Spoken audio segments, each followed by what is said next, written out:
नमस्कार दोस्तों, जय श्री कृष्णा, राधे राधे। हिंदू धर्म में जितिया व्रत का अधिक महत्व है। यह व्रत पुत्र की लंबी आयु के लिए मुख्य रूप से रखा जाता है। इसे जीवित पुत्र का व्रत के नाम से भी जाना जाता है। जितिया व्रत नहाय खाए से शुरू होकर सप्तमी, अष्टमी और नवमी तक चलता है। इस दौरान माँ पुत्र प्राप्ति के लिए भी यह उपवास करती हैं। यह एक निर्जला व्रत है। अक्सर महिलाएं इस व्रत की तैयारी सप्ताह भर पहले से ही शुरू कर देती हैं। दोस्तों, ऐसा कहा जाता है कि ये व्रत महाभारत के समय से रखा जाता आ रहा है। जब द्रोणाचार्य का वध हो गया था तो उनके बेटे अश्वत्थामा ने आक्रोशित होकर ब्रह्मास्त्र चला दिया था, जिससे अभिमन्यु की पत्नी उत्तरा के गर्भ में पल रहा शिशु नष्ट हो चुका था। फिर अभिमन्यु की पत्नी ने ये व्रत किया और इसके बाद श्री कृष्ण ने शिशु को फिर जीवित कर दिया। तभी से महिलाएं अपने बच्चे की लंबी उम्र के लिए उपवास करती हैं। तो दोस्तों, इस बार जितिया व्रत 6 अक्टूबर 2023 को है। बता दें, ये व्रत विशेष रूप से बिहार, झारखंड और उत्तर प्रदेश में रखा जाता है। महिलाएं इस दौरान पूजा करके इसकी शुरुआत करती हैं। यह बहुत कठिन व्रत है। तो दोस्तों, इस बार जितिया व्रत अश्विन माह की कृष्ण पक्ष की अष्टमी तिथि 6 अक्टूबर 2023 को सुबह 6:34 पर शुरू होगी। साथ ही अष्टमी तिथि का समापन 7 अक्टूबर 2023 को सुबह 8:08 पर होगा। वहीं व्रत पारण का समय सुबह 8:08 के बाद का है। लगभग सभी जानते हैं कि जितिया पर्व 3 दिन तक चलता है। इस त्योहार की शुरुआत सप्तमी तिथि पर नहाय खाए परंपरा से होती है, जिसमें महिलाएं नदी में स्नान के बाद पूजा का सात्विक भोग बनाती हैं। वहीं दूसरे दिन अष्टमी को निर्जला उपवास किया जाता है। इसके बाद नवमी तिथि पर इसका पारण किया जाता है।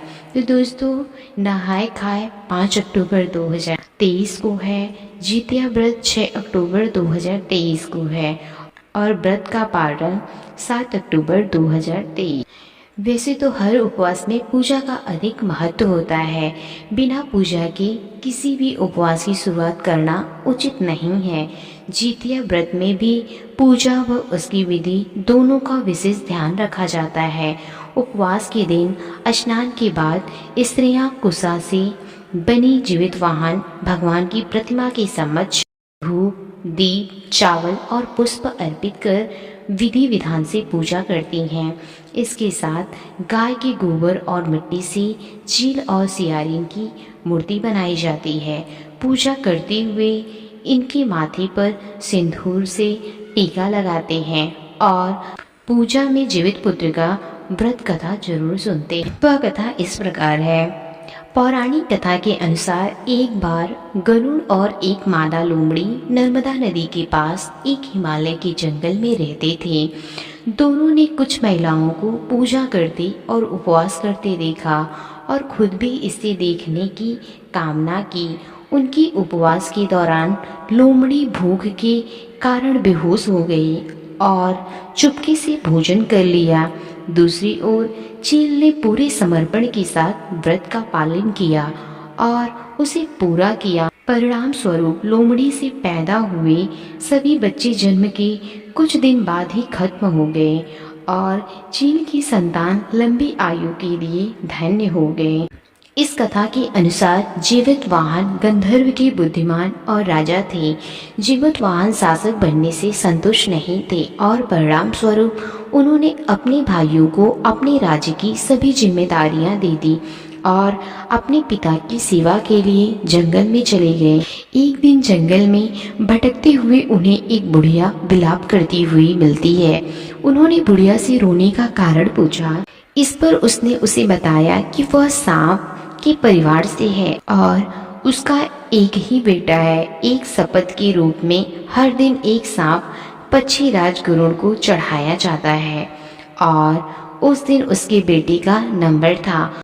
उसकी समस्या सुनने के बाद जीमूतवाहन ने उन्हें आश्वासन दिया कि वह उनके बेटे को जीवित वापस लेकर आएंगे।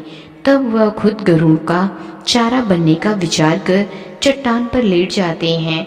तब गरुड़ आता है और अपनी अंगुलियों से लाल कपड़े से ढके हुए जीमूतवाहन को पकड़कर चट्टान पर चढ़ जाता है।